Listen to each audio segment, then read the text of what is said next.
30 ఏళ్లు సీఎంగా ఉంటానంటున్న జగన్ కుప్పంలోనూ చంద్రబాబుని ఓడిస్తానంటున్నారు. అలాగే పిఠాపురం, మంగళగిరి, హిందూపురం సెగ్మెంట్లలో విపక్ష దిగ్గజాలకు చెక్ పెట్టడానికి పెద్ద స్కెచ్ గీశారు. కీలక నేతలైన పవన్, లోకేష్, బాలకృష్ణులపై వైసీపీ మహిళా అభ్యర్థులను రంగంలోకి దింపటం హాట్ టాపిక్ గా మారింది. అదే ఇప్పుడు ఆ ముగ్గురి రాజకీయ భవితవ్యంపై చర్చనీయాంశంగా మారింది.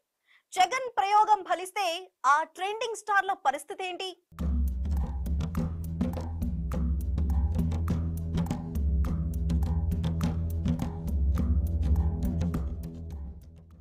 మూడు మత్త గజాలను ఢీకొట్టడానికి ముగ్గురు శివంగులను బరిలోకి దింపారు వైసీపీ అధ్యక్షుడు జగన్. టీడీపీ, జనసేనల పొత్తు ఖాయమైన నాటి నుంచే తన పొలిటికల్ ఈక్వేషన్లు మార్చేశారు సీఎం. వైనాట్ 175 స్లోగన్ పఠిస్తూ రాష్ట్ర వ్యాప్తంగా అభ్యర్థులను మారుస్తూ వచ్చిన ఆయన క్యాండిడేట్ల ఫైనాన్షియల్ బ్యాక్గ్రౌండ్ తో పాటు కుల సమీకరణల్ని కూడా కీలకంగా తీసుకున్నారు. ఇక ప్రత్యర్థి పార్టీలు బలంగా ఉన్న స్థానాల్లో చాలా లెక్కలే వేసుకున్నారు. ఆ క్రమంలో వైసీపీ ఆవిర్భావం నుంచి కొరకరాని కొయ్యలా మారిన హిందూపురం అసెంబ్లీ సెగ్మెంట్లో టీడీపీ ఎమ్మెల్యే నందమూరి బాలకృష్ణపై మహిళాస్త్రాన్ని సంధించారు జగన్. బాలయ్యను ఢీకొట్టడానికి కర్ణాటక సాఫ్ట్వేర్ ఇంజనీర్ తిప్పేగౌడ నారాయణ దీపికను బరిలోకి దింపారు. కురుబ సామాజిక వర్గానికి చెందిన దీపిక భర్త వేణురెడ్డి 2003 నుంచి వైఎస్ ఫ్యామిలీకి వీర విధేయుడిగా ఉంటూ వస్తున్నారు. హిందూపురంలో కీలకంగా ఉండే కురుబ ఓటర్లతో పాటు రెడ్డి వర్గం కలిసి వస్తుందన్న అంచనాలతో ఆ నియోజకవర్గంలో తొలిసారి మహిళా ప్రయోగం చేశారు జగన్.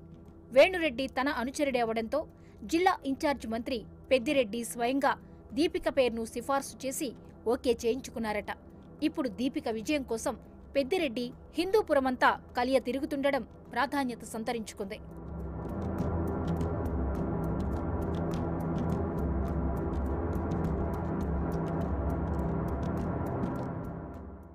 జనసేనాని పవన్ కళ్యాణ్ పోటీ చేసే స్థానంపై నిన్న మొన్నటి వరకు సస్పెన్స్ వీడలేదు. చివరికి పిఠాపురం నుంచి పోటీ చేస్తున్నట్లు ప్రకటించారు పవన్. అక్కడ అప్పటికే వైసీపీ అభ్యర్థినిగా కాకినాడ సిట్టింగ్ ఎంపీ వంగ గీతను ఖరారు చేసింది వైసీపీ.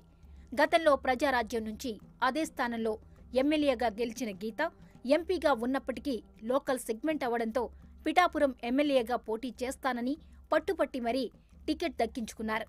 తన సొంత ఫౌండేషన్తో సేవా కార్యక్రమాలు నిర్వహిస్తున్న కాపు నేత వంగ గీత తన గెలుపుపై ధీమాతో పనిచేసుకుంటూ వస్తున్నారు. అయితే పవన్ కళ్యాణ్ పిఠాపురం నుంచి పోటీకి రెడీ అవడంతో ఆయనపై పోటీకి గీతా సరిపోతారా లేదా అని వైసీపీలో చర్చ జరిగిందట. అయితే కాపు ఈక్వేషన్ల లెక్కలతో పాటు పవన్ కి ధీటైన అభ్యర్థి దొరక్క ఆమెనే కాపు ఈక్వేషన్లతో బరిలోకి దింపారు.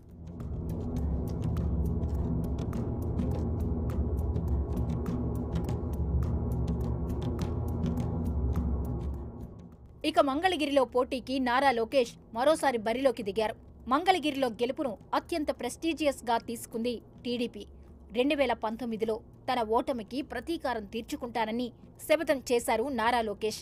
దాంతో అలర్ట్ అయిన వైసీపీ అక్కడ వరుసగా 2 సార్లు గెలుపొందిన ఎమ్మెల్యే ఆర్కేని పక్కన పెట్టి గంజి చిరంజీవిని ఇన్ఛార్జిగా ప్రకటించింది. టీడీపీలో మంగళగిరి మున్సిపల్ చైర్మన్ గా పనిచేసిన గంజి వైసీపీ సభ్యుడిగా ఫోకస్ అయ్యారు. మంగళగిరిలో కీలకంగా ఉంది చేనేత ఓటర్లే. అందుకే చేనేత వర్గం లెక్కలతో ఆయన్ని ఇన్ఛార్జిగా ప్రకటించింది వైసీపీ. టీడీపీ నేతని మంగళగిరి ఇన్ఛార్జిగా ప్రకటించడంతో అక్కడ వైసీపీ నేతల్లో అసంతృప్తి బగ్గుమంది. దాంతో జగన్ మరోసారి అభ్యర్థిని మార్చారు. చివరికి రేసులో మంగళగిరి మాజీ ఎమ్మెల్యే కాండ్రు కమల కూతురు, మరో మాజీ ఎమ్మెల్యే, మాజీ మంత్రి మురుగుడు హనుమంతరావు కోడలు లావణ్య వైసీపీ అభ్యర్థిగా రేసులో ఫిక్స్ అయ్యారు.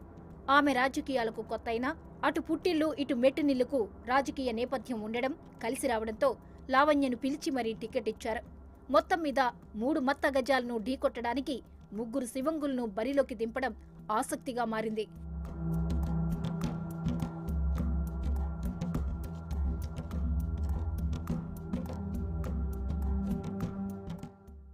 హిందూపురంలో బాలయ్య హ్యాట్రిక్ విజయంపై టీడీపీ శ్రేణులు ధీమాగా కనిపిస్తున్నాయి. మంగళగిరిలో ఈసారి లోకేష్ విజయఢంకా మోగిస్తారని, టీడీపీ పిఠాపురంలో జనసేనాని పవన్ గెలిచి తీరుతారని జన సైనికులు నమ్మకంతో కనిపిస్తున్నారు. మరి ఈసారి జగన్ లేడీ ఈక్వేషన్లు వర్కౌట్ అయితే ఈ ముగ్గురి పొలిటికల్ ఫ్యూచర్ ఎలా ఉండబోతుందో చూడాలి.